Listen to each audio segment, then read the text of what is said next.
Welcome to, hey, Great Shot.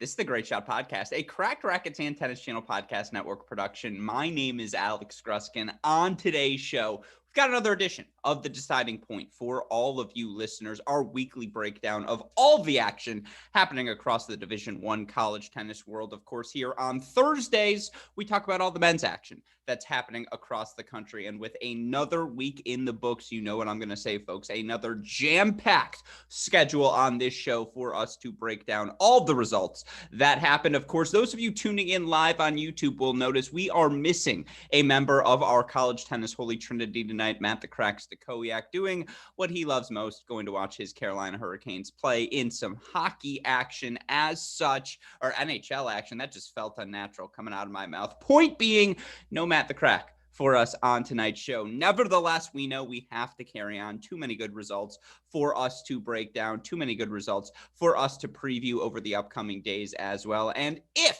you are going to attempt to break down all of the action that happens across the country, you better have some help along the way. And thankfully, I do here on this show. Joining me tonight on the podcast, as he so frequently does, is a man we refer to as the professor, the snitch, the forefather of the college tennis ranks formula predictions, way too far frequently in favor of the UTR, one of the many dames to root for the Liberty Flames. It's post-prime Greg Maddox, our friend Chris Halioris. Chris, welcome back to the show. Matty left us. He's ditched us. I think he's just done with us. He did. And I mean, I say this in all jokes because I don't want anyone to take it seriously, Gruskin. But I mean, you without the crack, I don't know. I mean, it's going to be tough. Yeah.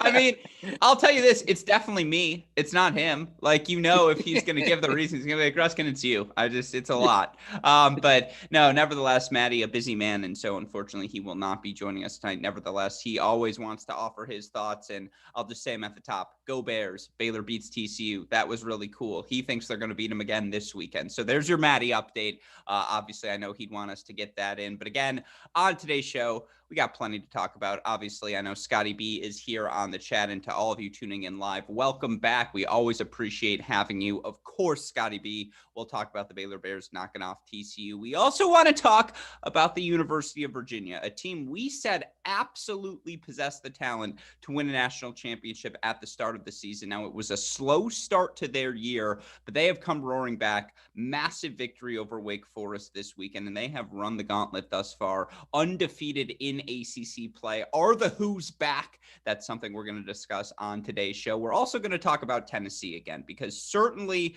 yes, they are down Johannes Monday, and they've had multiple injuries throughout the course of this season. Nevertheless, they have kept themselves on a top 8 trajectory, which is ultimately all that matters as we head towards postseason play. I want to break down Tennessee's dramatic 4-3 come-from-behind victory over Texas A&M, talk about where the Volunteers go from here. Of course, we also want to not just talk about the top, but as we inch closer and closer to May, that race for the top 16 becomes that much more pressing. And I want to give an update on some of the top contenders to earn those final top 16 spots. How did they fare over the past weekend of play, whether it was conference action, non-conference action? Of course, it is primarily conference action the rest of the way. We'll get into all of that on today's show. We'll offer our top 16 rankings. We'll talk about the cross-offs. We'll preview the week ahead and so much more. Of course, the reason we're able to do that week in and week out here on The Deciding Point is because of the support we get from all of you listeners, the support we get from our Patreon family, and of course, because of the support we get from our friends at SwingVision and Tournament. You all know SwingVision is artificial intelligence for your tennis. Simply put, there are more efficient ways now to get better at the game we love. SwingVision is one of those ways. All you got to do is download an app at your phone. You're going to have all this information at the palm of your hand, whether it's automated line calling, whether it's recording video of you on court, breaking down that video for you. You can learn all of that and so much more with our friends at SwingVision. Of course, you can learn more about them by clicking on the link in the description to this show. When you inevitably do sign up, use our promo code CRACK20. You'll get $20 off plus a free 14-day pro trial. Again, thank you to SwingVision for joining the team. Sincerely, folks, we wouldn't say it if we didn't believe it. It is the future of tennis. Download that SwingVision app today. Of course, a huge shout out, as always, to our friends at Tourna as well. You all know the deal. It's synonymous with just tennis grips. When you think grips, you think Tourna. You can join the Tourna family by contacting sales@uniquesports.com today. Of course, you can also buy Tourna wherever you get your tennis goods, but learn more. It's not just the grips, folks. It's strings and so much more. Email them today, sales@uniquesports.com. With all of that said, let's get into the past week of results from the Division I men's college tennis world. And the place we have to start is with the University of Virginia Cavaliers. Now, we joked about this a few weeks ago, Chris, on our show. This was the best 5-5 team in college tennis history. And yes, these Virginia Cavaliers did start the season 5-5. And, you look for them early in the season, they go to Columbus. And as everyone did in the month of February in Columbus, they lose that match 4-0. They then go down to Waco. They drop a match to the Baylor Bears 4-2. No shame in that. Baylor, top 10 team in the country, national indoor semifinalists. Again, in a vacuum, not a bad loss. They then go to Fort Worth, drop a match to TCU 4-1. Again, to play Baylor and TCU on back-to-back days, that's a tough ask for any team, let alone on the road. In a vacuum, not a bad loss. They go to the national indoors. They play TCU again. They drop that match 4-2. They then play Florida, who also lost their first-round match to Texas. Just a brutal draw, and obviously Florida now number 1 in the country. They lose that match 4-2, had plenty of opportunities. Rodesh, Shelton, third set. Shelton ultimately gets the job done. Point being, that's 5 consecutive losses for Virginia early in the season. At Ohio State, at Baylor, at TCU again in the indoors, Florida in the indoors. They're 5-5 at that point. Well, since that match, University of Virginia, 9 consecutive victories. The closest they've been pushed, they clinched 4-1 against Georgia Tech, but it was a 4-3 victory in the end overall. You look for them this past weekend, though, at home. 4-0 win over a rising NC State team that has been dangerous all year long. And then most importantly, 4-1 victory over Wake Forest. Chris, this team looks like they are finally rounding into form. You look at your website at the projected rankings, which has become my favorite thing to use, any resource available in college tennis.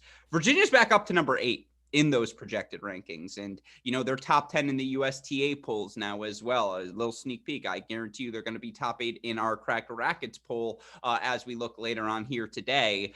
You guys mocked me when I continued to vote Virginia number 8 in our poll, even though they hadn't had the signature victories. It was an eye test thing. I saw them in Seattle. They're as good as anyone. The results are now a manifestation of that fact. Now, as we're speaking, they're down 1-0. To Kentucky in Lexington. They dropped the doubles point there. We'll keep an eye on that result throughout the course of this show. But Chris, is Virginia back?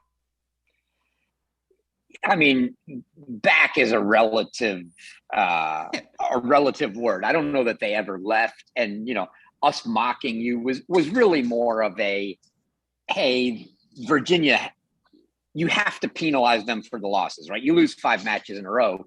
We can't just vote you 6, 7, 8, just because, even though I think you, Maddie, and I would have all agreed come May, we absolutely expect them to be right there in that spot. They are that good. They will be fine. They played, all those losses you mentioned, probably, and, which is kind of ironic, probably the most disappointing of all of them is the indoor loss to Florida, the number 1 team in the country. Everything else, kind of felt like you expect to go lose at TCU. You expect to lose at Ohio State. You expect to lose potentially indoors neutral site to TCU, who was, coming out of there number 1 at Baylor. Yeah. The Florida match is the one that you go, maybe I'd like to see you win that match indoors at a neutral site. But we knew they were good for the same reason that we said, hey, we're not crossing them off the list as national champion contenders, because they absolutely are national champion contenders. And I want to push. And they'll be sorry, there. Go ahead. I want to push back a bit, because that's exactly why I kept voting them top 10. I'm not saying you expect them to lose all of those matches, and it would have been really nice had they even gone 1-4, let alone 2-3, or at 3-2. There would have been no doubt they're a top 10 team in the country. 0-5 hurts because all of your opportunities, you win just one of those matches, you have a top 10 win on your resume. It's going to boost you in the rankings, and this becomes less of a question. But again, you look right now, their 5 losses. Ready? Number 1 in the country, TCU. Number 2 in the country, Ohio State. Number 3 in the country, Florida. Number 5 in the country, Baylor. I know we criticize the ranking formula for not penalizing losses. This is one of those instances where it makes sense. And now, if they go on the road today and lose to Kentucky, and I would point out they've won 3 first sets in the first 4 singles matches. The matches indoors, played only on 4 courts. Can you guess the guy who lost the first set, Chris, or are you looking at it right now?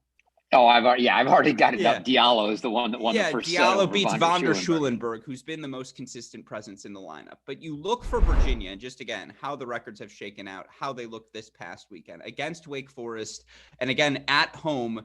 They do what you expect them to do. They take the doubles point, and Getz and Montez have, I talked to Coach Pedroso, and you're going to be able to hear that full conversation on the Correct Interviews podcast tomorrow, and a clip of it momentarily. But I talked to him about the doubles pairings because they've already played 12 pairings this year. And part of that's a byproduct of they got a lot of guys they got to get into the lineup, whether it's, the 3 super sophomores. Obviously, Alex Kiefer belongs in that discussion as well. Gianni Ross, Ryan Getz, Will Woodall, Jackson Allen. They want to play all of those guys. So that's part of the reason. But you look for them last weekend. They take the doubles point against NC State. They take the doubles point comfortably against Wake Forest as well. And then, look, when Rodesh plays his best, he can beat anyone. And you look for him last weekend, 2-4 over Khatri, 4-4 over Nava. You look the ability to drop Montez to the number 2 spot. He's up 6-2, 5-3 on NC State. He gets a 3-3 win over Kungu. I mean, Getz has finally started to turn things around. He's playing better. Good wins for him over Body at 4, and then a win over Schick at 5 against NC State. The big thing to me, why I continue to still be encouraged about this team, I remember a certain 2 people, I'm not going to say their names, but we'll call them Chris Halioris and Sat Makowiak, who mocked me when I said I think Barbatzer is going to end up at 4 or 5 singles at the end of the year. Well, lo and behold, against Wake Forest, Chris, Barbatzer, number 5 singles. He split sets with Sid Banthia, who, by the way, and we learned for the 5th year is going to Cal, which that's a nice pickup for Coach Quinta and the Bears for next season. But you look at the records for this Virginia team, obviously with the 5-match losing streak, they're not going to be that gaudy from an individual standpoint. And yet everyone's on a win streak. Von der Schulenburg's won 9 in a row. Montez and Rodesh have won 4 in a row. Getz has won 8 of his last 9, and Johnny Ross has won 7 of his last 8. Everyone but Botzer and Allen are starting to play their best, and the 5th years have earned the benefit of the doubt. Yeah, I mean, look, the Botzer thing to me is, that's more of I think anyway, could be more of a ploy than anything. He's not playing a ton of matches. By not playing a ton of matches, you can slide him down without protest, without question. And when it really counts, he'll put the time in and the effort in, and he'll be ready come May. And it doesn't matter, at that point, it doesn't matter whether you play him at 2 or 5. You're likely going to get the bar that's ready to play NCAAs. And if you get the luxury of playing him at 5, absolutely great. But yeah, I think none of us ever doubted the fact that this team was going to be there. I think back to your point on you continually voting them at 8. I would have liked to do, based off sheer talent, I would say yes, absolutely. I would have voted them 8. I expect, even at that point in time, if we played the tournament, I would expect them to be 8. The problem is, if you tell me, hey, today's the NCAA draw and we have to pick teams for the draw, are you voting South Carolina or Virginia? In my gut tells me if they're going to play a match, I'm taking Virginia. But if you're telling me I have to vote based on the performance they've put forward this year, I have to take South Carolina because they had the better performance and they didn't take all of those, they didn't go 0-5 against all those top teams. Well, I think that's really an interesting point as well, because one bailout fact I would say for Virginia, who, again, as I mentioned, up to number 8 in the projected rankings, and boy, could they use that win over Kentucky today, because you're right. They don't have a signature top 10 win outside of the win they just picked up over Wake Forest. And in the race for the top 8, you need a couple of those. Now, the thing where Virginia has been bailed out, and this is more broadly an ACC conversation, the ACC got deep this year. All of the sudden, and you look for Virginia, who has this Kentucky match, then next weekend they're at Florida State, at Miami. That South Florida swing is always just brutal. for any team to make. And both of those teams, those are two top 40 sort of quality victories, but they also picked up wins already over Duke, who's gotten beaten up over the past few weeks, but picked up some good wins early in the season. And that's a top 40 team.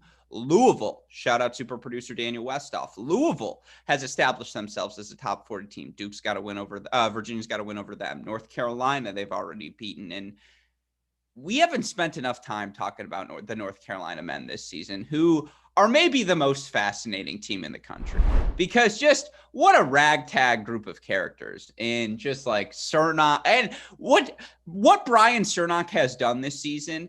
We don't give him enough credit. We should have spent more segments talking about him as an individual star of the week, because he's turned into don't worry, I'll get us a point. I freaking know if I don't win, we're losing this match. So don't worry, I'll go win, guys. And like, he's doing it match after match after match. So I see you, Brian Cernak. Don't think we're missing out on you stepping up this year. And you've done it for a couple of years now. Honest to God, him losing that national indoor match in the final to USC might have been the best thing that ever happened to him, Chris, because like since that moment, he has been one of the elite points in college tennis wherever he's playing. All of that said, ACC's deep, right? Like if Virginia wins out and wins the conference tournament, they should be a top 8 seed, even if they lose, or do they have to beat Kentucky, I guess is my question. I don't know that they have to beat Kentucky. It's a huge help. I mean, if they're already projected 8, if they beat Kentucky today, they're projected up to 6 as of now next week. I don't know that that's a must win, because the penalty for losing is not that bad, and they will still have another opportunity in all likelihood to beat Wake Forest again. They will have opportunities, against these other teams, like you said, the Florida States, Miamis. They won't be huge gains for them, but they are gains over what they're counting right now. I'm looking at what Virginia is actually counting in their wins right now, and their worst counted win is over Washington at number 50. So road wins over a Miami and a Florida State, who are hanging right around 30, are going to do them some benefit. That will absolutely help. We add, the other thing is we add another win next week. That's where that's where Virginia falls off. They've got 7 quality wins. They're missing that 8. They go to 8 next week. So it would be nice for them to throw another one in there. But I don't think this is a must win for them to get a top 8. I think they're going to end up a top 8 seed regardless. One of them or Wake Forest, or do you think both can get it?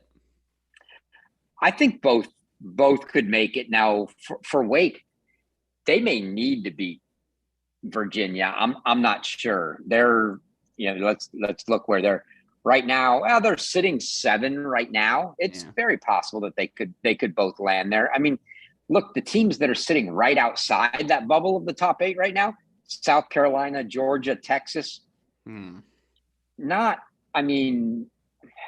don't think there's great opportunities. Georgia's already got the win over Tennessee. They lost to Florida. So those top big point wins aren't there. They've played South Carolina. I don't know that those teams are going to push it that hard. I think it's very possible that both of those teams can end up with top 8 seeds. Yeah, I mean, look, Wake Forest has played some really good matches throughout the course of the season. Obviously, they dropped the match at Tennessee, but they got a good win over Michigan on the kickoff weekend, and they have wins over Georgia and, 2 of them, and a win over Texas. And, they've got a nice resume. They also already did their Florida swing and beat Florida State and beat Miami on the road, beat NC State. Their only conference losses to Virginia. I mean, the ACC might get 2 in the top 8. And both of those teams, I think, are right on the hunt. Now, again, if you were to ask us before the season, I think we would have taken Virginia over Wake. I think this Virginia result validates that take. That said, I still think Barr has a level to go. And not to play bailout for Barr Botzer, a guy we obviously know well here at Cracked Racquets, but he didn't play a college tennis match in 18 months. And he was doing real world. I almost swore. I caught myself, super producer Daniel Westhoff. He was doing real world stuff. Cut the guy a break. Give him some time to get and work his way back into shape. We know he's clinched a national championship match. How many players in the country can say that? 2. Him and Ben Shelton. That's it.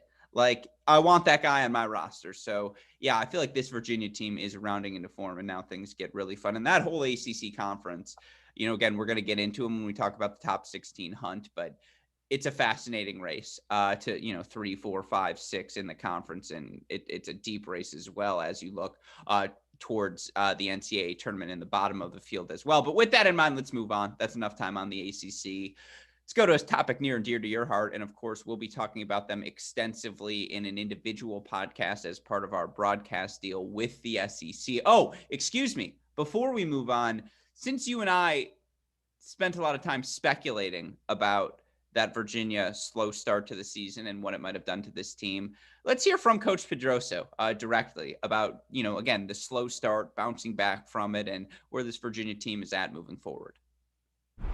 We learned a lot in that stretch, and we scheduled that for a reason. We scheduled that, those teams for a reason in the month of February, just to play the best, see where we're at, see where we need to improve.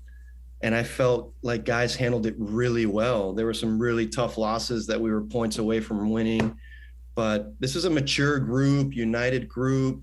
We had some honest conversations with each other at the end of some of these matches. And that was the whole point of the month of February. And I think we've gotten a lot better. We still need to keep improving. I felt like, last year our schedule could have been a little bit more challenging. Mm-hmm.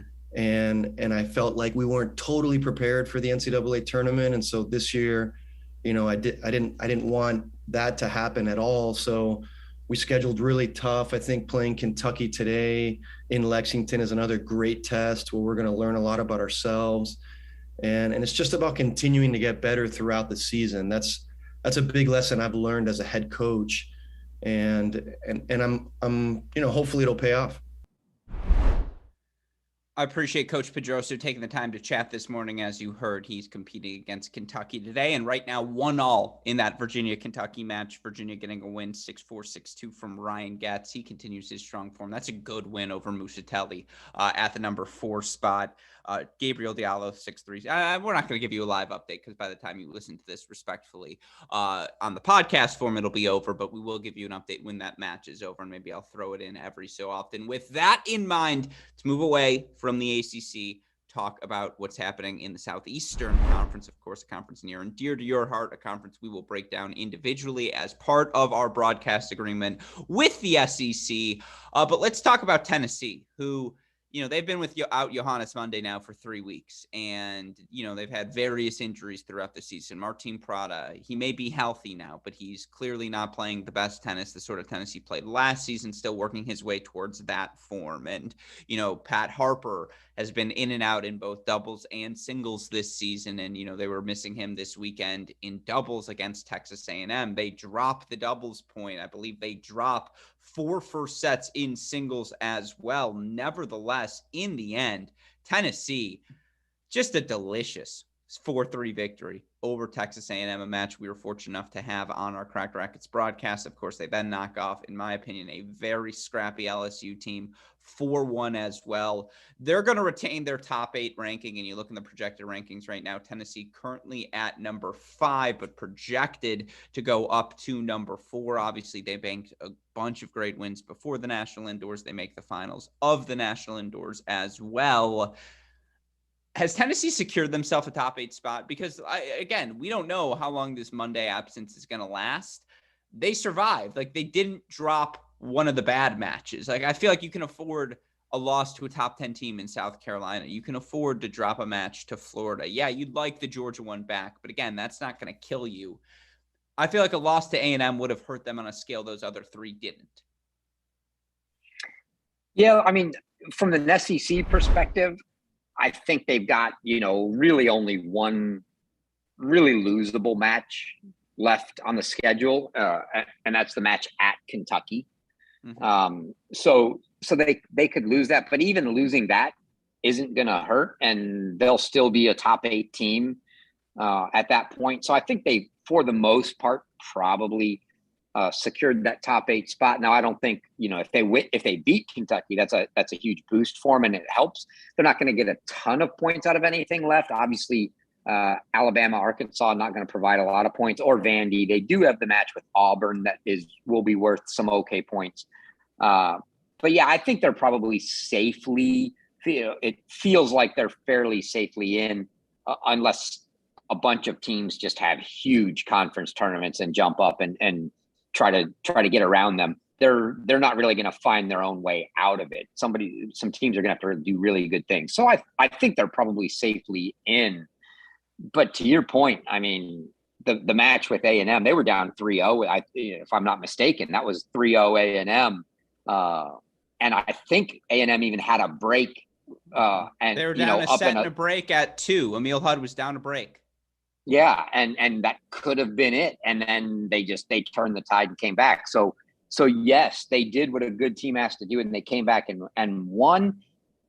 But it's still, to me, not overly encouraging. I think this team needs the Martin Prada that played for Tennessee last year, not the Martin Prada we've seen play to date. And maybe it's still just a matter of some more court time. He didn't look good against A&M. He did get a win against LSU. And so maybe he just needs to get more court time. But I don't think, in my mind, yes, Monday has to be back. Obviously, they can't win without Monday, not a national title. They've got to have Monday. I think they need Prada, and they need at least some semblance of the Prada they had last year, not the one that's just struggling to win SEC matches this year. Mm-hmm. So a couple of things. Doubles wise, obviously they didn't have Harper against A&M. That made a big difference. They get Harper back against LSU, Hud and Mitsui down to the 2 spot, and they win the 1 and 2 spots, and they're back where they belong. And obviously when you get Monday back, he and Wallner were undefeated at 3, and he and Prada so successful last year at 2 as well. You feel like doubles, it took a second, but Tennessee was heading in the right direction. I still feel pretty good about their doubles point. Again, we'll do the glass half full first. Mitsui, will you tell me one thing I've been wrong about this year? Will you give me this is your worst take of the season? What's been my worst take of the season, Chris? Your worst? There's been so many. I actually don't think I've had that many. Columbia, was that my worst take of the season? Your worst? Well, that was just a horrible take. But that might be theirs. I mean, and for the folks that don't listen to all the shows, it's not just the Columbia in general. It's I'll take this Columbia team over the team with Jackie Tang and Jack. I mean, come on, that was absurd. And Bid's rolling over in his retirement grave right now. But yes, okay. So that's my worst take of the year. It's Diaz for sure. With regards to the Tennessee team, I don't know. I think the Diaz take has slowly come back to life. I don't think you wanted it to come back, but then just as it looked like maybe it was coming back, Diaz comes through over the weekend. He comes through against A&M. Maybe he was playing a little above even what we thought he would, but I still think, or a lot above what we thought he was going to be able to do. But even if he comes down a little from the level where he was just absolutely rolling early in the season, even what he's doing now, I think is still better than I'm in that boat too, than either of us thought, because we were all saying, hey, you've got to be playing Mitsui in front of Diaz. This is a stack. And I think Diaz has proven that, no, it's not. He deserves to be there, and he's done well. So, I still think Mitsui should be there. Well, this weekend proves it, because Mitsui blitzes A&M, and then he's up 7-6, 4-3 on Kent Hunter, who's lost, I think, 1 match this season at 3-4 LSU. So the reason I asked you for a bad take is because I was so right about Mitsui, and I would just like to take a small victory. Mitsui for sure. That was a great call. That kid's good. So their doubles is the real deal. He's the real deal, and I don't give a flying anything where you play him. I feel good about him against literally anyone. Walton is playing as well as he's ever played at the 1 spot, and he has delivered, in particular for him to find that win against Shakhtar when his team needed it against A&M in 3 sets. That was particularly impressive, and they've put so much pressure on his point with all the injuries they've had this season, and he's delivered about as well as you can ask anyone to deliver at that number 1 spot. If you get Monday back, again, you feel really good about those points. I think Hud has been solid. Hud has been everything you could have asked him to be this season. The question left is what to do at 6, because you know who 5 of your 6 are. It's going to be Walton, Monday, Mitsui, Hud, and to your point, Diaz has earned a spot in the lineup. And the lower you play him, the better you feel about him. The guy's just a rock. He's going to compete in every match that he plays. What do you do at that 6 spot? I agree. If you can say you're going to get 2021 Martin Prada, you just got to stick with me through the 6 weeks. And I do think that's what they're really hoping for. Then yeah, you keep doing it, especially at this point with the SEC regular season decided. Nothing from here matters. You play Prada the rest of the way. The other thing I think you do the rest of the way, and this isn't just for this season, this is moving forward. I'm just in on Connor Gannon. I just am. Like, I think the freshman's the answer. I think of all the options, with all due respect to you, Pat Harper, because I think Harper can be good at 6. But again, Pat's gone next season. Same with Mark Wallner. I think he can fill in a pinch, but he's gone next season. You look for Gannon, who against LSU gets the first set off Boris Kozlov's, now down 5-2 in the second set, but Kozlov's about a highest quality of opponent you're going to find at 6, and Gannon takes the first. He's got the serve. He's got the forehand. He's got the decisiveness.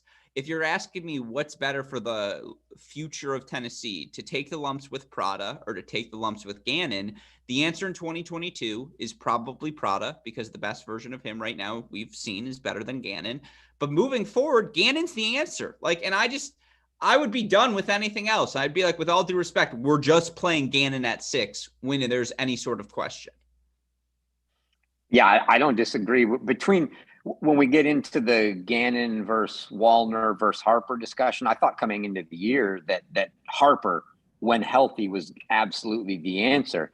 But from what I've seen this year, along with, as you stated, the fact that Gannon's the freshman and clearly he's forced on you at this point as the future, but he looks, you don't feel bad about it. He looks good. I don't mind playing him at all. I would be playing him, but I think when it comes to, so I think what we'll see is hopefully they'll probably give Gannon some more time up against some of these, in matches they absolutely should win. When they're playing Alabama, when they're playing Vanderbilt, these are matches they ought to be winning. They should be playing Gannon, but they've still, if this year, if they're trying to push for the title this year, they need Prada in the lineup. They also need to play him. So it's more, at that point, then you almost have to sit somebody to get both of them court time. But yeah, I think it's this year Prada. Moving forward, it's Gannon, and it makes it a tough spot for Harper and Wallner. Wallner, yeah, if you're ever going somewhere and it looks like it's bad weather and the match is going to get pushed indoors, I like the big lefty maybe on an indoor surface. But outside of that, I don't know that he's going to see a lot of playing time for the rest of the season. Yeah, I think that's fair. It's tough. Like, again, I would play Gannon. I believe, I think his weapons are usually going to be the biggest weapons on the court, regardless of who he's playing at 6. And again, I really like the matches he played at the indoors, whether it was in the final against TCU, whether it was, again, in the semifinals where clearly he had built the trust against Baylor. I thought he just played 2 really good matches. And again, I think he can offer you I think he's the best option right now. Like, I test wise, I think he's playing better than Prada. I really do. But I understand your points. This is why we don't have the jobs, because evidently we would be wrong. Chris Woodruff earned his 100th victory this past weekend, and it was really fun to see them celebrate, and congratulations to Coach. And I know how much that means to Coach McKay and the entire program. And again, given how tough it's been with injuries these past few weeks, that this group has stuck together, continues to earn victories. It's a testament to its resilience. But yeah, I do think that's the question for Tennessee remaining. We're going to talk about A&M in a little bit, I promise. So hold that thought, Aggies fans, because they're good. And I really like the future for the Aggies and this nucleus and how they're going to age. But we'll get to them and their win over Georgia in a little bit. Let's move on now to what was our headline matchup of the week, and we've saved it here till number 3. Baylor goes to Fort Worth, 5-2 victory over TCU, and it was a pretty clean kill. They take the doubles point. Soto and Mizuchi, 6-4 victory over Jong and Maxted. And I do think Soto and Mizuchi right now are the best doubles team in this Baylor lineup. No disrespect to Sven or Finn, but I just think they just can do a little bit more. They're playing a little bit more confidently. And then I think Adrian Boitan and Teddy Perilak, where if you look at the stats, I think they've lost like 3 times together. I'll look it up more formally here in a second, but they get a 6-2 win over Aguilar and Vives. They're a real deal team. Like, they have clicked, they have gelled, and credit to Coach Woodson for allowing them to play through some issues early on because they're looking legit.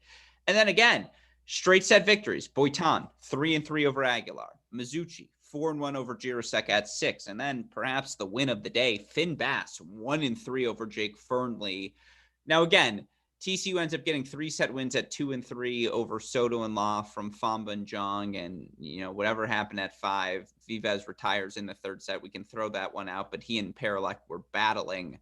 This is Baylor's best win of the season unequivocally, and it comes at a time, in my opinion, where just from a confidence standpoint, they needed it. Yeah. I mean, it's what we expected to see out of them early on. Now, granted, the team's lost, 2 matches all year. It's not like they've And let's also bad. be clear. Granted, this team lost half of their starting lineup. Like, Furman, Broom, and Stakowiak are all gone. Yeah, and it's just so we've all been kind of on this kick of, they started out really well, and then the replacements, if you will, as I'll call them, at 4, 5, and 6, right? You're bringing in Miladinovich and Bass and Mizuchi for the aforementioned 3 that you thought. It seemed like while we were really high on them coming in and they were doing well, they just kind of, Miladinovich actually just stopped playing, and Bass disappeared for a little bit. He was in not playing or not playing well when he did. Mizuchi had to move up, lost a match at 5, thought he was unbeatable.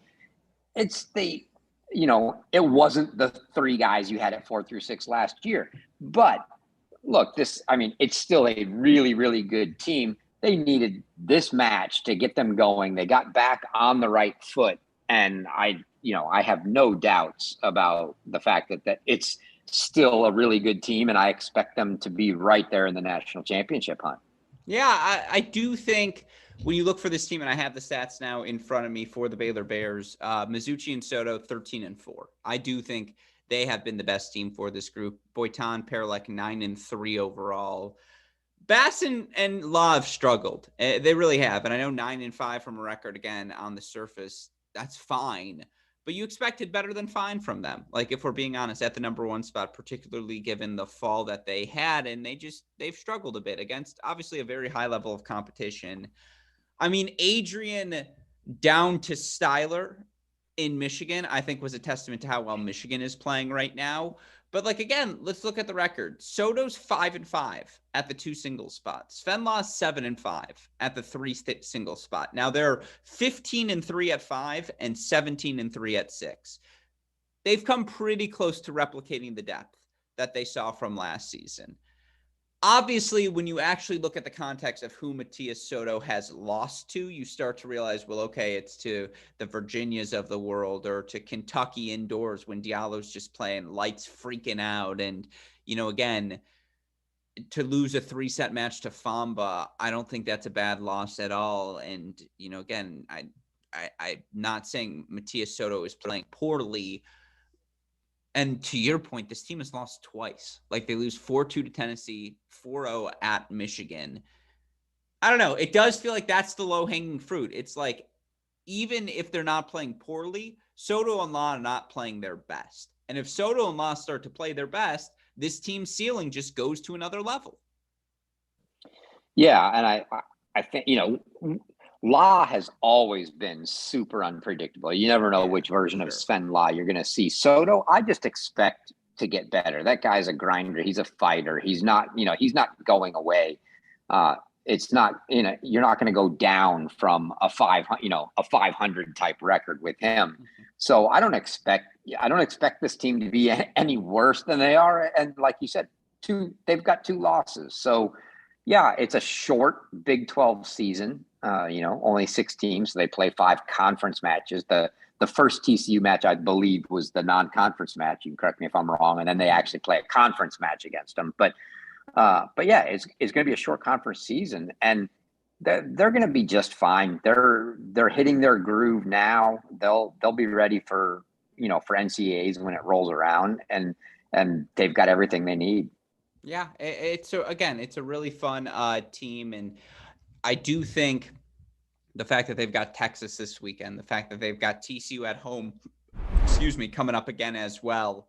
We're going to get to see them tested back to back to back. And can they capitalize on this momentum? That is the question one we're going to get to see answered. But certainly, again, Adrian at 1, Mizuchi at 6. You like them against just about anyone. The doubles point rounding into form, the center of the lineup. It's been a bit streaky everywhere, but you're starting to see the pieces take shape. It's a really good win for Baylor. I think TCU's just earned the benefit of the doubt, right? Like they're the national indoor champions. Their 6 are staying pretty healthy. They're not clicking the way they did at the indoors. And, again, I still think they're working into outdoor form, but I have no concerns about TCU. Yeah, I know exactly. Another team that's going to be what doesn't get the benefit of the doubt is who chose this picture here on the screen. I don't know. That's brutal right there. And I'm not talking about the point on backhand. I'm talking about the other picture. No, that's a great look for Sven. I don't know what you're talking about. I don't think Sven would even agree with that. Yeah, you're crazy. And again, by the way, that right there is a reason why you should all tune in to the show live. All right. With that said, we get to jump around a little bit, and this is where things get interesting. I want to talk about the top 16 and the teams in the race for the top 16 because again, I think there are a lot of them in the mix right now, and I've got some schedules pulled up, and we can talk wins and we can talk rankings and what's the strongest, and that's why we have you here, Professor. But let's play a game of top 16 watch. Start with the aforementioned Texas A&M Aggies, who dropped that match 4-3 against Tennessee. But again, they're up 3-0, win at 5-6. Casper, the freshman's the real deal. Perego, the freshman's the real deal. Schachter can compete up there at 1, and you feel like next season he goes from competing to winning these matches in 3 sets. And again, they're up a set and a break at 2 over HUD, and they bring back everyone next season. That's the big thing for A&M. And yet you start to look for this group who obviously started the year on fire, making the national indoors, beating Arizona to get there. They earn a 4-3 win over Georgia this weekend, a really impressive 4-3 win that, with the results, you look in the projected rankings right now, Texas A&M, according to your metrics, Chris, still only at number 23 in the projected rankings, even with that victory. And yet, when I watch this A&M team play, they're really freaking good. And I know when we're looking at the resume, I have some teams on the screen for you. A&M, who earns that victory over Georgia. USC, who gets a really good 4-3 win over Stanford, 4-2 over Cal. UNC gets wins over Notre Dame and Louisville, does their job. Northwestern, win over Penn State, lost to Ohio State. I don't know if they're still in the mix. Duke beats Notre Dame, but loses to Louisville. We'll start with the Aggies. Do they have a shot at the top 16? Because I do think they're one of the 16 best teams in the country. Man, I mean, they'd have to pull they'd really have to pull something off in order to do that. They do. I was gonna take a quick look if I can here at their schedule coming up. But I mean, they got the win over Georgia, so that was huge for them. That's what vaulted them back up. I mean, I think they were probably more down in the 30-ish range. That got them back down into the low 20s. It's going to be a really tough go for them to try to get top 16. They would have to pull something off, I think, in the SEC tournament, like another Georgia type win for them to get in. I think 16's probably a bit unrealistic for them at this point. So then let's keep going through. And again, these are the teams right now on the border, and you look at your rankings. Kentucky's at 12. They're the last team I consider safe. I think Georgia, Texas, Kentucky, who are at 10, 11, 12 right now, I find it really hard to see that any of them will drop out just given the ranked wins they've accumulated. Stanford at 13 is interesting because you look for the Cardinal. Yes, they make the national indoors, but still, from a wins perspective for this Stanford team, they got a good early season victory over USC. They got a win, top 25 wins at the time over UCF and UCLA, but those wins have depreciated in value. Now they have a good win over A&M. That matters. I think their win over Utah will stay pretty solid. But, coming up on their schedule, they've got Arizona left. That's a road match. They're at Cal as well. Certainly Washington, Oregon, Arizona State. No disrespect to those teams. I don't know if Stanford's a sure thing, though. Like, I feel like A&M's win over Georgia is stronger than anything Stanford's put together, even though Stanford beat them. Yeah, I wouldn't say they're a lock, but I do think it's going to be a little tough to get them out. Like you said, they've got they've got teams that they just ought to beat left on their schedule. They've got matches with Arizona, Washington, Cal. That Arizona match could be really good. Teams like Washington and Cal will be worth decent points, matches they should absolutely win. And if they do, it helps them. I think it just makes it tough to knock them out. They don't have, I'm looking their 8th and 9th wins, and we only get to counting 9 wins by the time we get to NCAA, aren't horrible right now. They're a little bit lower than everyone else, but by the time they add in, say a road win over in Arizona or a win over Cal, assuming they can put that up, they're in good shape. And they've got the Pac-12 tournament, which is, something all these Power 5 teams have to look forward to, regardless of who they are, is they get the opportunity. Losses don't hurt so much. Wins are huge. Well, Arizona, who's currently 18 but projected at 19, again, they're going to play Stanford, and that's April 1st, so that's this Friday at home. So that's tomorrow at home, 2:30 p.m. Mountain Time, so 4:30 p.m. Eastern. You look for this for this Arizona team. Yeah, they lost to VCU. That hurts. They would have loved to have beaten Middle Tennessee, particularly given how highly Middle Tennessee's sitting on the rankings right now. But Arizona has a win over Texas, and Arizona has a win over Oklahoma. That is, those 2 wins are better than anything Stanford's accumulated right now. And if Arizona beats Stanford, again, if you're asking me who deserves the spot more, I'd give it to Arizona over Stanford. Like, that is why I think Stanford's very much on the chopping block and has to finish the season strong. Yeah, the problem is you punch that win in for Arizona, Stanford's still 13, Arizona's 15. So they're both okay, so Stanford has more margin than I'm accounting for. Yeah, they've got, there's a little gap there below them. So that's why I think it's going to be tough to get them out, if you will. But it would absolutely be huge for Arizona. They need that kind of win to get them back. They're right there on the outside looking in bubble, if you will, but they're going to need one of those big kinds of wins. They're going to need to basically beat a USC or a Stanford down the stretch in the Pac-12 to get them back in the top 16. And that's why Arizona, in my opinion, cannot be written off yet, because if they play, do I think they're going to win the national championship? I do not. Do I think they can host an NCAA regional? Do I think they can get to the round of 16, put a serious scare in someone, and maybe even make a quarterfinal run? Absolutely. I still think they're in contention to that. And to your point, again, they still have the USC and Stanford matches coming up, and they get Stanford at home. And, again, they already beat USC on the road 4-3. And so Arizona has put themselves back in contention, back in play for a top 16 seed. Has USC clinched themselves a spot?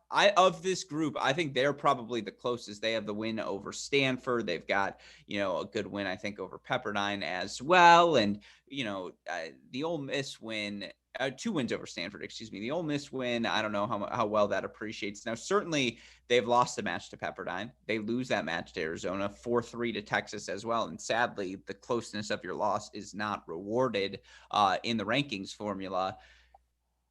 So maybe they're not a loss. And look at their home stretch: at Oregon, at Washington, at UCLA, at Utah, and then they get San Diego at home, which is actually a far more critical match than you perhaps the headline would suggest.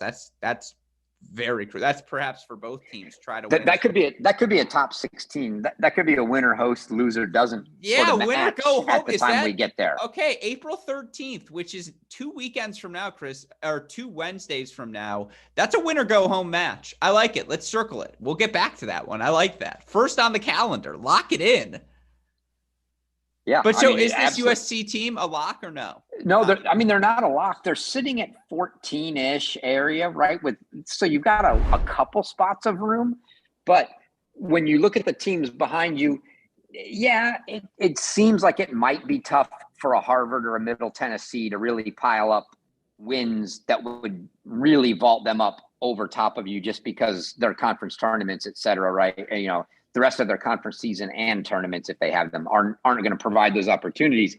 But then you go to the very next teams down and you look San Diego, Duke, North Carolina. San Diego plays USC, so they get an opportunity right there for those points. Duke, North Carolina, and the ACC, if they go on runs, get opportunities against a lot of teams that'll provide big points. So they're not a lock. They could get vaulted over through even if they do their own job, they could get vaulted over. Although a win, if they add a win over San Diego, right? I mean, the winner of that match would think is likely in. Although, take a quick look, San Diego still could use a few more points still at those deep end, the 8 and 9 type wins, where even if they won the USC match, it could get questionable. USC wins that match, they're in for sure. But it probably is a winner is in, loser not out of it. If San Diego loses, they're probably out of it just because they don't have the conference opportunities left. Mm-hmm. All right, we'll go through the rest quickly here. Harvard, 15. You look at their schedule, the wins they've accumulated, obviously a massive win for them over Michigan. They've also beaten another team in the hunt in Pepperdine. Now, you look for, they got a good win over Utah a couple of weekends ago as well. I suppose the Vanderbilt win, Columbia wins Adwell. They still have a full Ivy League schedule to go. Is that enough? Yeah, they're actually in really good shape right now. They're projected this week to be 16, but that's counting an unranked win in their total. So anything, a Princeton win, a Penn win, of which I think they both of them left on the schedule, right? And then, anything down the stretch for them will be bonus. You need to count 2 more wins, and that would be 2 unranked for them at the point. But I think they're actually in okay shape right now, just by the fact that they ought to win those matches. And sure, if they can get a Columbia win, I mean, that's the icing on the cake. Yeah. We talked about San Diego last week and Pepperdine as well, so we don't have to repeat it too much. They're still in the hunt. Middle Tennessee also very much in the hunt, right? Like all 3 of these teams still too soon to eliminate them, even if things get a little tougher for them moving forward. Yeah, it's Middle Tennessee, for the most part is they just keep winning 4-3 for the fun of it. Yeah, they have they've done what they've needed to do. For them, it's just a matter of opportunity. Top 16, even though they're sitting right there on the bubble, is just tough because they don't have the matches left. They played all those non-conference matches. They won the matches they needed to win, and it got them to being right there on the bubble. But, I'm looking at the rest of their schedule. Memphis, Alabama A&M, Tulsa, Wichita State. The Tulsa match absolutely could be big for them. The Memphis match will provide good points as well. They need to win them both and hope that hope that nobody else vaults them, if you will, at that point. But they're, with those ACC teams hanging right around there, they've just got to hope those teams get bounced, as quickly as possible in the ACC tournament and don't get any more. They're not out of it, but it's tough for them.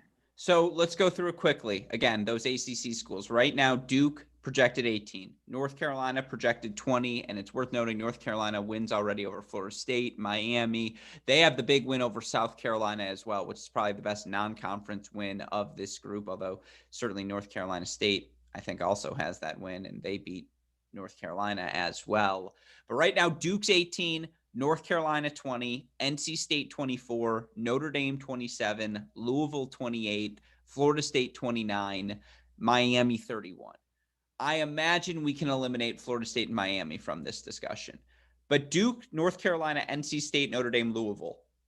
Honestly, all of those teams, it feels like if one of them were to rip off a massive run down the ACC's home stretch, that one, I would say probably two of those 6 teams get seeded in the end? I mean, look, the thing that the hottest team in that group right now is probably Louisville. Yeah. I mean, they lost their matches early, And yes, they lost at North Carolina last weekend, but then they go in and, clinch 4-0 in what ends up being a 5-2 win over Duke. They've still got, not that I expect them necessarily to win these matches, although it could be a very good match. They get NC State at home and they get Wake Forest at home this weekend. Certainly don't really expect them to beat Wake Forest. That NC State match is an opportunity for them, and that's big points. And then they've also still got Notre Dame on the schedule. It's a long way from 28, 29, wherever they are now, up to 16, but it's not out of the question. But it almost undoubtedly will either take that Wake Forest win or something big in the ACC tournament. But again, that's the benefit they get, is if they lose the Wake Forest match, very little harm. If they can turn around and throw up a big win in the ACC tournament, they have the opportunity. It'll be tough from that far out. NC State closer at 24, and then obviously when you mention, Duke right there, those teams absolutely are so close that just a small win, it doesn't have to be the big Wake Forest win that puts them over the hump. Just adding some good other top 25 type teams will help them a bunch. Yeah, well said. So with all of that in mind, again, that's where the race to the top 16 stands. Still about 10 teams in competition for those final few host sites. With that in mind, let's play a rapid fire game. Good win, bad losses. There are so many results for us to touch on. And since it's just me and you, perhaps this will actually go rapidly. Ohio State 4-0 over Northwestern. We didn't talk about Northwestern in the top 16 there. They've got Michigan at home this Sunday. I know this is obviously a 4-0 win's a testament to Ohio State. This was a bad loss for Northwestern. I thought this is your chance. Okay, prove to me you can compete. Prove to me you can get a set here or a set there. And other than Steve Foreman at 1, with all due respect, Northwestern just wasn't very competitive in this match. Yeah, but ho-hum, kind of what you expected. Yes, well, from that perspective. Because if you're a top 16 seed, it can't be ho-hum. And it was. And so that's why it's a bad loss. Yeah, well, from that perspective, yes. I don't consider Northwestern really, to be to really not a team that should be a top 16. They're in that 17 to 25 range in my mind. But yeah, it's kind of what I expected. But from their perspective, absolutely, if you think you're a top 16 team, that's a bad loss. They would be a dangerous 2 seed. They're a vulnerable 1 seed if they're in an NCAA region host. I agree with you. All right, let's move on. Nebraska 4-3 over Michigan State. You want to hear something freaking crazy, Chris? Right now in the Big Ten rankings, Ohio State 1, Michigan 2, Northwestern 3, Wisconsin 4, Nebraska is at 5. This is a great win for Nebraska, and on the road over Michigan State, much more dominant than the Final Four 3 scoreline indicates. It's been such a brutal stretch for Coach Sean Mamie and the team. He's got something finally going in Lincoln. Yeah, obviously now he's pulled off a UCF win, pulled off this win. I still think it's a bad loss, and Michigan State's still going, where in the heck is Ozan Kolak? Yeah, exactly. Let's get him on campus now. All right, South Carolina 7-0 over Arkansas. We just haven't talked enough about Arkansas on this show. I think that's a good win for South Carolina. Arkansas had their shots with Florida and South Carolina coming to town this weekend. Unfortunately, weren't able to get either of them, but it's a good win for South Carolina. I thought Arkansas played well. It's absolutely a good win. It's the match we talked about it last week. It was the danger match for South Carolina, right? Arkansas jumps up and beats somebody every year. It was almost Kentucky at home in that 4-3 match, and we thought, wow, that could be. It's probably not going to happen to Florida, which was a 6-1 match. This was the danger match. South Carolina came through with flying colors and did the job. So that's a good win. Mm-hmm. Auburn 6-1 over Ole Miss. Good win. Auburn's just really solid. Huge win for Auburn. I talked a bunch with Coach Hushiar before the match and what they needed to do. And wow, did they go in and really, Ole Miss, I've talked about it many times, not an easy place to play at Ole Miss in Oxford. And they knew that that's a place they needed to go in. They only had one match on the weekend. They needed to focus on that, get that done. And it makes this weekend for them a really, really, really big weekend. But yeah, that was a big win for them. Yeah, no, I would agree with you there. All right, Kentucky 4-3 over Vanderbilt. I mean, Vandy just keeps getting so close for this so close in this match. And ultimately it was 4-2 at clinch before that match was decided at 1. And credit to Harwell, who gets the win over Draxel. This is a good loss. I know we don't have that category. This is a great loss for Vandy. Yeah, this is kind of like we said the Auburn 4-3 loss to Kentucky was, which is kind of, Kentucky is slowly starting to look sort of like last year's Texas, right? I mean, how many 4-3s are they gonna put up? And 4-3s against teams that you don't really even think, they might go 4-3 with a really good team, and then they go 4-3 with a team where you kind of expected more like a 5-2, 6-1 type win. And Kentucky's doing that. I would say, frankly, bad win Kentucky, good loss Vandy. Yeah, I just think they're dramatic. This Kentucky team, it's not a match. And by the way, all 3 of the matches 1-3 singles going to third sets. Draxel taking his second set, Hurrian taking his second set, Vander Schulenberg taking his second set. So still 1-1 right now in Lexington. All right, again, we're rapid firing through. Vanderbilt 4-3 over Alabama. Good to not go winless on the weekend. That would have been a bad loss. Yeah, absolutely. And it was probably, and in all likelihood, the best shot Bama had for a win in the SEC this year. They're probably staring at an 0-12 SEC season. Yeah. Have they done the Mississippi stretch yet? They have played. I know they played State. So they played both then, for sure. I'm not positive that they played Ole Miss, but yeah, they played State already. That's tough. All right, LSU 4-2 over Tulsa. Again, and that's a big win for LSU. This LSU team's just good. Yeah. I mean, look, we've talked about them. They're not like, hey, we're going to beat a top 15 team. Good, but yes, they've got potential. They've got guys that people just don't know a lot about. And yeah, Tulsa. I mean, we've talked a little about Tulsa before. Tulsa's a good team. For LSU to beat them 4-2, that's a really nice win for them. Has Auburn already played LSU this year? Because that's a fascinating match. I think they did. I think Auburn beat them early in the season at home. I'm looking it up on the schedule now. LSU has played Auburn. 5-2. Auburn beat them at home. I remember. I think we had that match. I mean, again, both those teams really solid. There's the depth on the ACC, on the SEC men's side. Every team can play. And so it makes things really, really fun. All right, let's change conferences. Texas, 5-2 over Oklahoma. We haven't talked about the Longhorns in a while. Obviously, they got the big one with Baylor this weekend. It's a good win. Yeah, it's a good win. Oklahoma seem to have cooled off a little. I mean, we got a little really high on them after the 7-0 win over A&M. It's been a little mixed since then, but Texas is slowly but surely creeping back into that trying to make themselves look like a viable national championship team contender. I still think they're on the outside looking in from that discussion, but this is a big weekend for them. Texas plays Georgia right now. Who would you pick? Texas. Yeah, exactly. Be honest with yourself. All right. Stanford, 4-2 over UCLA. Again, good loss Bruins. That's really all I have to say. And then UCLA, by the way, 4-2, I believe, over Cal. That actually is just a great freaking win. So we'll say good win for the weekend. Yeah, starting to show some life. Yeah. Is the story of the weekend for UCLA. Well, we're going to talk about them in the week ahead as well. Utah, 4 over Washington, 4 over Oregon. That's an incredible weekend. And like that is a legitimizing weekend for the Utes.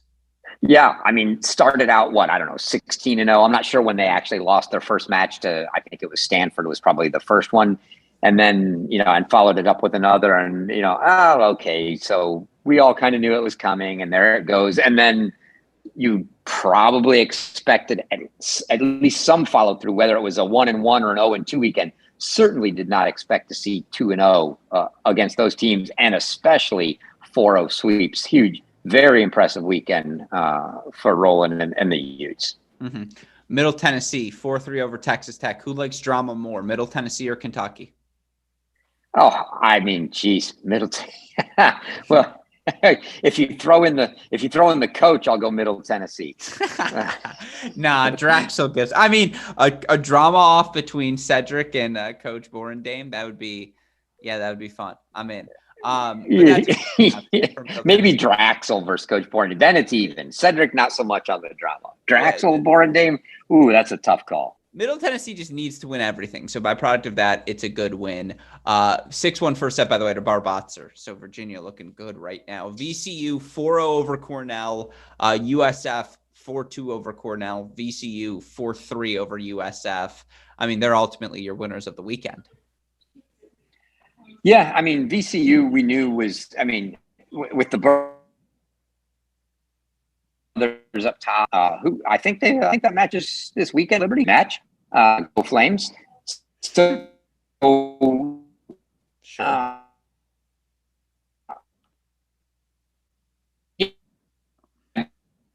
VCU, a couple good wins for my gifts from Coach Fisher, the USF. But yeah, USF they're hanging in that range where they just can't. Other than the big Columbia win, they can't quite get over that hump. Frankly, outside of the Columbia win, a little disappointing for them this year. Would like to see better, but yeah, VCU's starting to come on. Okay, I like it. All right, Tulane 4-2 over Tulsa. Best win of the season for Tulane. Brutal weekend for Tulsa. Yeah, shocker. I mean, that's the biggest shocker on the board. That's Wichita.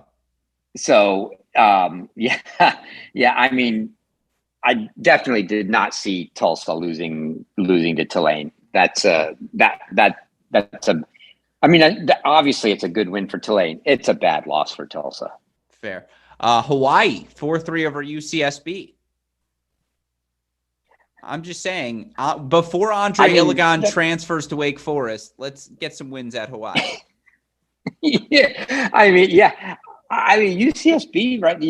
They're one of those schools that's got like the litany of you just look down the roster and they're all good guys that have transferred from other Power 5 schools. It's always a good team that they're kind of flying under the radar. But that's a good win, and we haven't seen a lot of Iligan since the fall. Yeah, FAU 4-3 over ODU, 4-3 over Liberty. I must have crushed you. Oh, I mean, look, I think Liberty was up 3-0 if I'm not mistaken. Liberty had 3 matches this weekend. They had like a Friday, Saturday, Sunday, and that FAU match, yeah, that's more chances blown for sure. But FAU played well. FAU, I'll say this as well, looking good for next season. They've got at least one transfer from a school near and dear to me coming in. I think they're looking good this year, and they've got a bright future ahead of them. So good things happening down at FAU. Yeah. All right. Well, with all of that said, let's get to our rankings coming off of week 10 in the college tennis season. And we spent plenty of time talking about the race for the top 16. We've extended our Cracked Racquets poll to our top 16 teams. Let's play a game of cross-offs as we go through this. Right now for us, number 16, Pepperdine, which obviously they're in the hunt for a top 16 team. Do you think they can win a national championship? No chance. I would agree with you. Let's cross them off. 15 right now for us is Arizona, who, again, is outside of the top 16 via the rankings, as is Pepperdine, but we see them as a top 16 team. I would cross them off, although I do think they are very, very dangerous. Yeah, dangerous. I mean, that's a team that I think is dangerous from the perspective of they could win that match against a host in the round of 16 to make it to quarters, but no, they're not winning a national championship. Stanford, 14. Same, almost the same story as Arizona with the the new info that Tristan Boyer is officially gone. No chance they're winning a national title. Ferry's the flashier part, but I agree. Let's cross off Stanford, who again are number 14. 13 USC. They're a year away. I think we cross them off.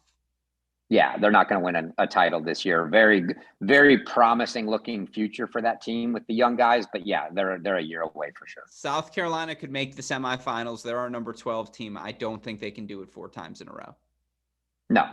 No answers at 5 and 6. Not going to happen. Same with Georgia, who's our number 11 team. Respectfully, I know McCormick, Stewart have looked better and better with every passing match. unless Bride becomes 2019 Trent Bride, I just don't see that team winning.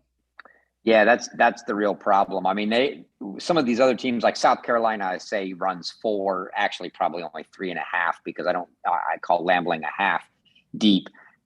Georgia's actually got a solid 5 in Kreuter, although he's looked vulnerable as of late, but he, had been super solid. The questions for them were all around 6, but then, the loss of confidence from Trent Bride sliding down to 4 and still not winning.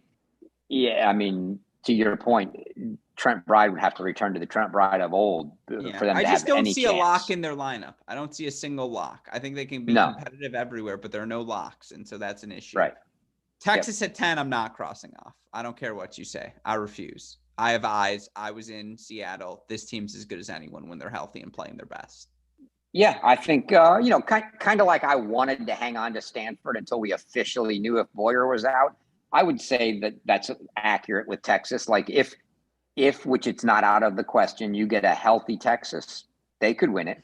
So 2-1 Virginia right now, by the way. Rodash 6-3 in the third over Hurrien. It's 5-4 von der Schulenburg, 5-4 Montez. So Virginia might take a 4-1 win. Do we cross off the loser of Virginia, Kentucky? Or are we going to leave Kentucky on? Because they have their 5 guys. Like we know, and Mercer hasn't played yet against JJ against Gianni Ross.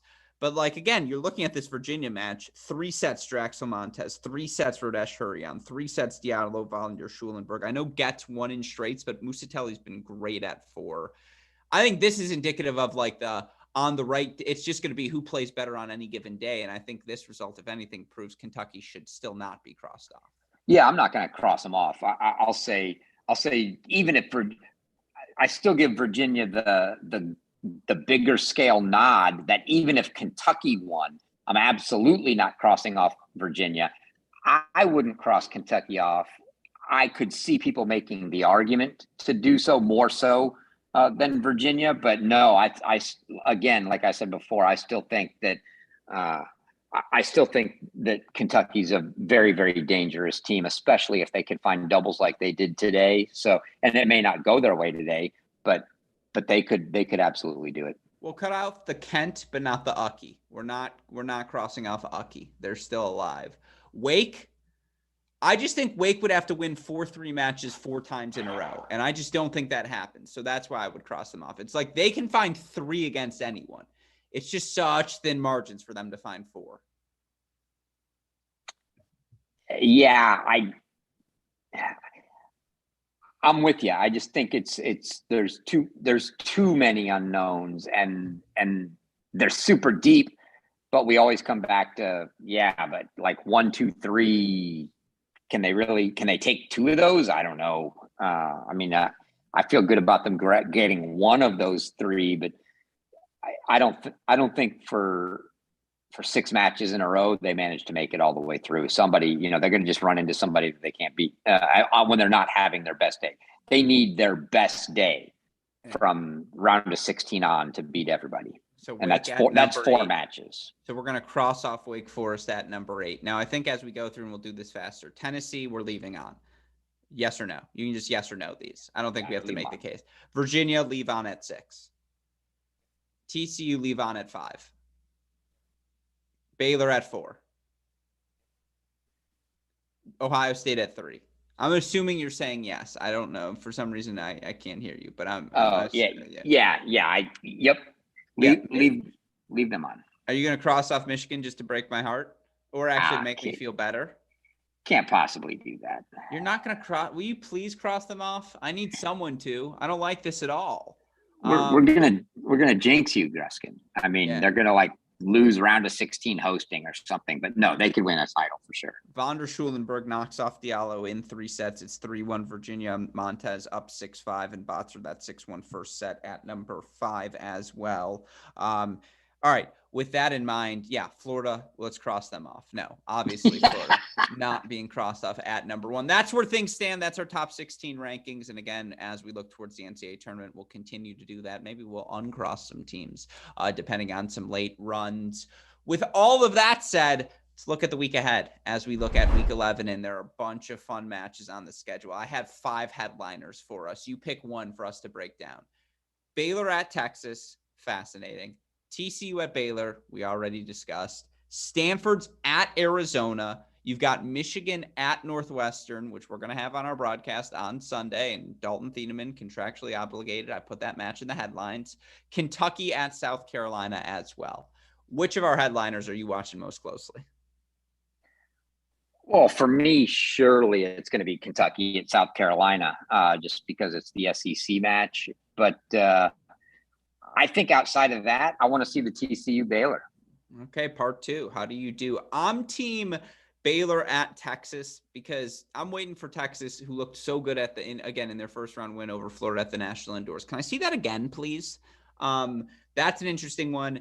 Arizona Stanford's just a pecking order match. I have no idea what's happening in the Pac-12 right now. It is just chaos out west. Everyone's pretty solid. I don't know if anyone's outstanding, but that's an opportunity to see who's who. And again, playing at Arizona is just a really, really tough thing to do. But yeah, if Kentucky wants to prove they're a top 8 team, they have to beat South Carolina. And to do it on the road is a really tough ask, but that is certainly a fascinating match. And assuming Kentucky drops this match to Virginia, which it looks like they're on pace to do right now, becomes that much more of a prove it sort of moment for this Kentucky team.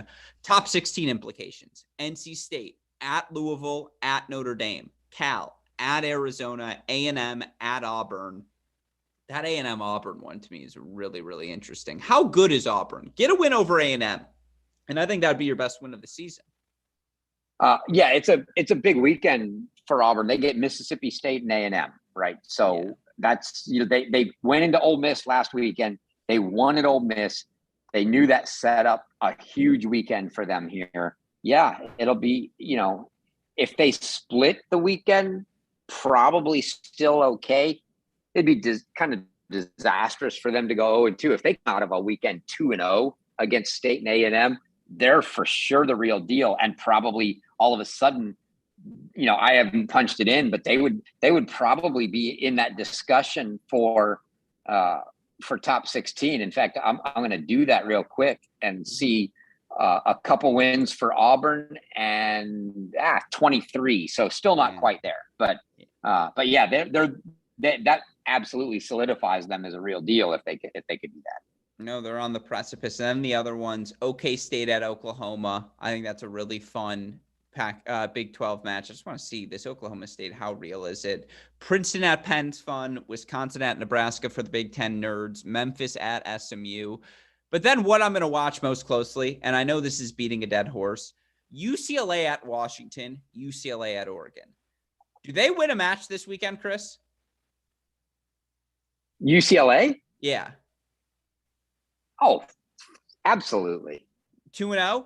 I mean, Washington's looking to bounce back. They just lost to Utah. Oregon, same. And Washington's kind of, they started out well and faded a little bit. Oregon just haven't put it up yet this year at all. Oregon sometimes looks like a top 10 team. Then most of the time they look like an outside the top 70 team. Yeah, exactly. They can be outstanding or it's a very up and down team. So I almost expect UCLA to go in there and win. The Washington match, that's an interesting one. I don't know. I mean, because they're both road matches, to say 2-0, that's tough. I'll say they go 1-1. They find one of them, but they ought to win. They certainly ought to win one. It would be very disappointing weekend for them to go 0-2 on the road at those two schools. At Washington's a tough place to play. So again, that's just a result I'm keeping my eye on, but that's the week ahead. What do we have for you all on our Cracked Racquets broadcast? Let's look first at our SEC Cross Court Cast, which of course happens tomorrow or Friday whenever you're listening to this on all of the team websites. Men's matches we've got for you, Chris. We've got Tennessee at Arkansas, Auburn at Mississippi State, Ole Miss at Georgia, Florida at LSU, South Carolina at Vandy, and then the nightcap, Alabama at Texas A&M. Which of these should we be watching most closely? I mean, you're going to say Auburn at Mississippi State. Just say it. Yeah, that's the key matchup. Look, Arkansas beat Tennessee at Arkansas last year. That's not going to happen at Tennessee this year. I think that's the key match really is that Auburn Mississippi State will kick off the weekend for Auburn. Both teams. I mean, look, Mississippi State's in bad need of some ranked wins. They've got, like I think I'm not looking at it, maybe 4 decent wins, and then the rest over unranked teams. Their tournament resume is in desperate need of a couple point-getting wins, and this would be a good one for them. So that's a big match on both sides. Yeah. I think the best match on our SEC schedule is unequivocally that top 10 battle between A&M and Auburn on the women's side at 6 p.m., but plenty of fun action on Friday. And then on Sunday, let's go to our Big Ten cast. I mentioned it earlier. We've got Michigan at Northwestern on the men's side. We've got Illinois at Michigan State, Purdue at Ohio State, Indiana at Penn State. Plenty of good action, again, across the board on our cross-court cast. And, again, that action starts 11 a.m. Eastern time on Sunday for the Big Ten action. You can find that on our Cracked Racquets YouTube channel. Again, for all the SEC action, you can find it on the team websites. With all of that said, there's your look at the past week in college tennis and the week ahead. Of course, a huge thank you to our friends at SwingVision for their continued support. You can learn more about them by clicking on the link in the description to the show. A shout out to our friends at Turna as well. Join the Turna team today by emailing sales@uniquesports.com. With that said, Chris, I know people can learn more. You want to learn about the projected rankings. You want to see what your team needs to do to get to X spot. You can go to collegetennisranks.com today, play with the what if calculator, play with the projected rankings. That in mind, anything else you got for us, Chris? I got one question, Gruskin. Okay. It's Sunday. Sunday night? Okay. It's 3-all. And Presley's on line. Court. What are you doing? I'm trying to think. So I'm glad you asked that question. Who is going to who's the 4? That's likely the 4 spot. So it's probably Gavin Young, which is brutal because Gavin's a freshman and I have the least guy that you don't really know. That's what I'm saying. An opportunity so thankfully, to root for Presley. If it was Maloney, I would stab myself in the chest. I would be like, you're playing my guy, Pat, who I've known since he was a baby boy and is now this fully blossomed senior. And that would kill me. You know what? Let's just hope it doesn't come to that. Let's just win easily. And then Presley can win, but the team wins. Sorry, Gavin. Yeah, 6-1. Presley wins. Michigan wins 6-1. You're all good. Exactly. And let's make it a 3-set win for Presley. Let's not make it too easy. But no, I know Dalton's going to be there. I mean, God, he might have just fired me. Draxel, 7-5 in the third over Montez. All right, we play on. Lapadot's done it so frequently for this Virginia team. He'll have to earn a 3-set win. Mercer versus Ross, some Midwest roots. That should be fun. Yeah, I would root for Presley versus Bickerstaff would break my heart because I've known Bick since he was 6. Oh, God. Why'd you have to do that to me, Chris? Yeah, we're just going to black out at that point of the podcast. Just figured, live, I'd have to put you on the spot for that. Well, that's where we get canceled because inevitably I'll swear at something that happens if it's 3-all in that scenario. So with all of that said, for our by the way, shout out to super producer Daniel Westhoff, who will be on the production, who will be rooting hard for the Northwestern Wildcats, and as always makes all the things we do here possible. With all that said, for my fantastic co-host Chris Halioris, our super producer Daniel Westhoff, our friends at SwingVision and Turner, and from all of us here at both Cracked Racquets and the Tennis Channel Podcast Network, I'm your host Alex Gruskin. Chris, what do we tell the people? Hey, great shot.